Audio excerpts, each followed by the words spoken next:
What's good, y'all? On today's episode, we're going to talk about Hurricanes Helene and Milton and the left's or the government's response and how pathetic their response is and their obvious contempt for Americans in general. And we're also going to touch on the left's violent tendencies and how they're no longer hiding their contempt for Americans, and they no longer have a problem advocating for violence against the people who they disagree with. So let's get after it.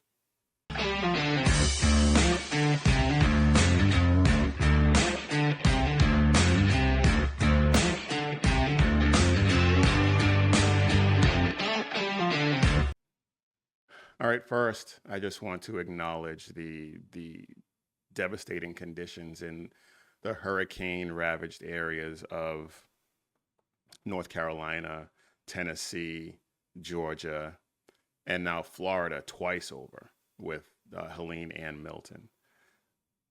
Governor DeSantis seems to have it covered. Um, they're getting federal assistance. He could probably do well without it, but it's good that they're actually getting it. But he is the most effective governor in the country right now. As much as it pains me to say, being in Texas, um, he is probably the best and most effective governor that we have right now. And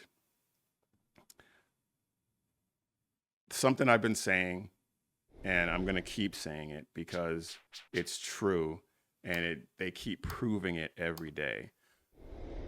They hate you. They absolutely hate you. We have been paying money. The federal government has been stealing money from us, to be more accurate about it. The federal government has been taking our money and budgeting some of it out to FEMA for natural disasters or for disaster response in general, whether they be natural or man-made. And they have been taking that money, the money that they stole from us, that was supposed to be for helping us, and they've been giving it to illegal aliens. And now, because they've been giving so much of our money to illegal aliens, Mayorkas is saying that FEMA is broke. FEMA is tremendously prepared. This is what we do. This is what they do.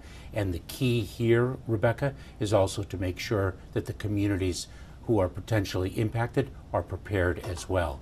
And it's not just hurricanes and wildfires, also extreme heat, which certainly some parts of the United States are already experiencing. Now, this was, I believe, 3 months ago, where he was saying that FEMA was flush and that they're prepared to do whatever is necessary to help Americans. Well, just keep listening. Secretary Alejandro Mayorkas sounding the alarm on FEMA funding right after the devastation of Hurricane Helene. Listen. We are meeting the immediate needs with the money that we have. We are expecting another hurricane hitting. We do not have the funds. FEMA does not have the funds to make it through the season. They're giving all of our money away to people who do not deserve it. They do not deserve our taxpayer dollars. And this is happening while Harris approved an additional $157 million to go to Lebanon for humanitarian efforts. Meanwhile, Americans in this country, as we speak, are suffering. Many of them have lost everything. Homes, all of their possessions, just gone. And we're sending millions of dollars to Lebanon, and billions when you count it all up to all these other places. And Americans have to apply for $750. And in some cases, getting half of that. Yeah, unbelievable. Well, no, it is believable because this is the leftist federal government, so of course it's believable. Like I said, they hate you. So I can't make sense of this at all. And if you can, please enlighten me, because to me it just makes no sense. Now, he may have gotten spanked by the administration, because he did either yesterday, I think yesterday, at some point in the last few days, he has reversed himself and said that FEMA does have the money and they will be able to respond effectively to the issues with Helene and Milton. I don't buy it for a second. I don't believe anything they say. Maybe that's just me. But I really think we need to, not need to. I have played around with the idea of renaming the show "They Hate You," because that simple fact has become an evergreen topic on this show, and I have evidence that they hate you, and not only that they hate you, but they don't mind expressing that hatred with violence, as if you didn't already know. But take a look. Guys are smarter than girls. You got some serious problems. That's what frustrates me. There are going to be some males in our society that will refuse to vote for a potential female president because they don't think females are smart enough to be president. We could line all those guys up and shoot them. They clearly don't understand the way the world works. Did I say that? Scratch that from the recording. I don't want the deans hearing that I said that. I mean, do we need any more proof? And I posted on X, also known as Twitter, I posted, is he an outlier? Or is it just that a significant portion of leftists feel that way? They're just smart enough not to say that on camera. I don't think he's an outlier at all. Not at all. And I hesitate to say this because it's one of those overused things that is often exaggerated, but I think it's appropriate in this case. But can you imagine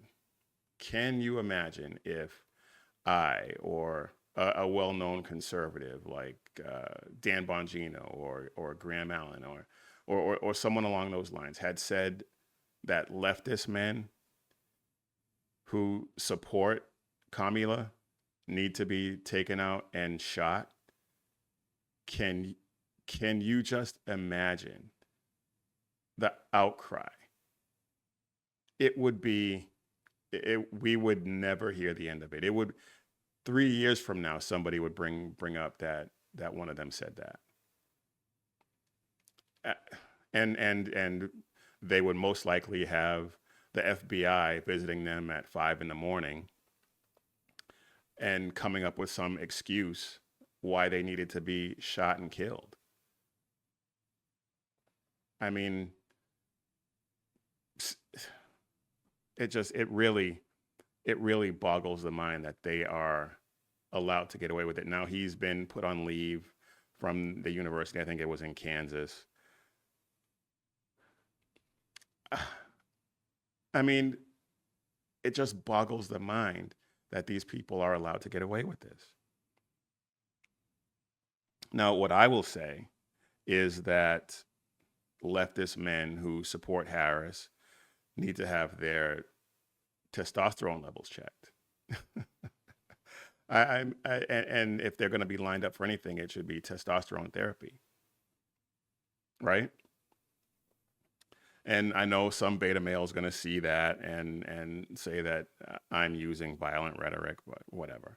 No normal man, especially a Christian man, would no normal man or Christian man should find themselves supporting Kamala Harris or any leftist really, because they stand for everything that they stand against everything that we're for. And not only that, but they just on a most basic level, they just hate men. They absolutely hate men. If you don't think so, why do you think they encourage males? I don't even want to call them men when they succumb to this stuff, but why do you think that they encourage males to embrace homosexuality and gender confusion? They want effeminate men. They want ineffectual men, because those males, can be much more easily controlled than someone who doesn't fall into that trap.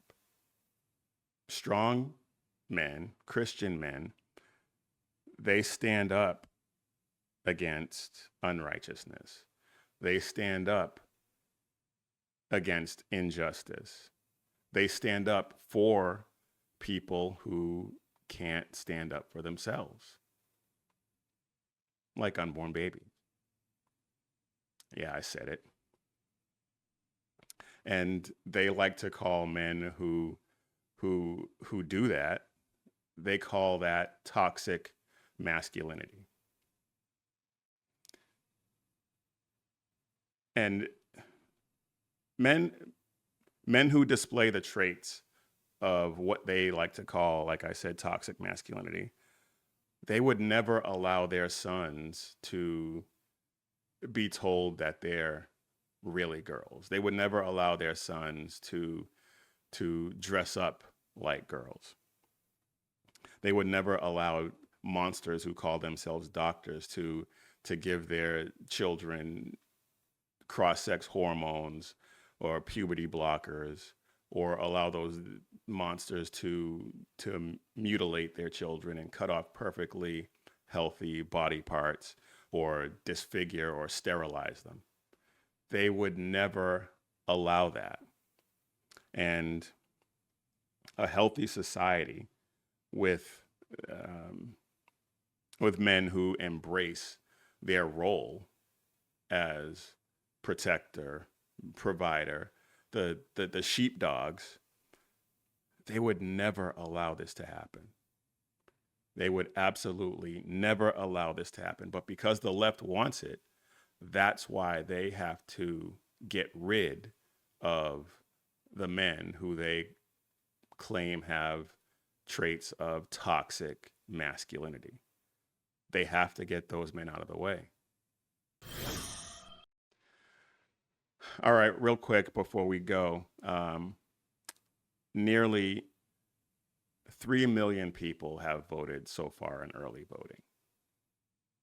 And we don't know the breakdown yet. We don't know who's leading among those votes.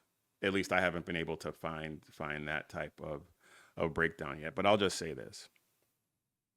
If you have the ability to vote early, do it. If you have the ability to vote early, do it. As soon as early voting is available in your area, do it. Vote. Look at what's happening in North Carolina and Florida, and all the places that have been damaged by the hurricanes. Now, those hurricanes, that's a happy accident for the left, to be sure. And when you look at what's going on in North Carolina, they don't know if they're going to be able to actually vote on November 5th. And I know some people are of the belief that they're controlling the weather and intensifying these storms. And I have my thoughts about that, and I'm not going to get into that right now. But what I will say is CISA and the FBI, and CISA is a cyber security, cyber intelligence agency. I forget what exactly CISA stands for, but they put out a notice back in the summer, I want to say June or July, and I'll have a link to it in the description, where they told us that there is likely going to be a DDoS attack on election day, which means that the voting machines that are not supposed to be connected to the internet but are, won't be able to communicate, which means they'll either be completely down or you'll think you're voting and your vote will not get counted because of that attack. They are planning on limiting who can vote on election day. They told us with that memo. So bank your vote. Bank your vote as soon as you can. And when you look at everything that's going on with all of the infringements on your rights and all of the ways that they're trying to manipulate the elections, when you look at everything that they're doing with children and everything that's gone wrong in the past 3.5 years. And I'm not saying that prior to that everything was going perfectly. It wasn't. But when you look at everything that's gone wrong in the past 3.5 years, vote early and vote accordingly. Anyway, folks, that's all I got for you this time. I will try to do better on the next one. Please remember to hit that like button and share these videos and share it with as many people as you possibly can so that we can get the word out, that we can spread the message of the gospel of Jesus Christ and the message of hope and liberty that he promised us. And we need to do that and make sure that we preserve what we have for future generations. Because if the left has their way, there won't be anything to preserve for future generations. So, like I said, keep that in mind and vote accordingly. But anyway, as always, when seconds count, the police are only minutes away, but the Lord is right there with you. So keep your prayers going up and your head on a swivel. God bless.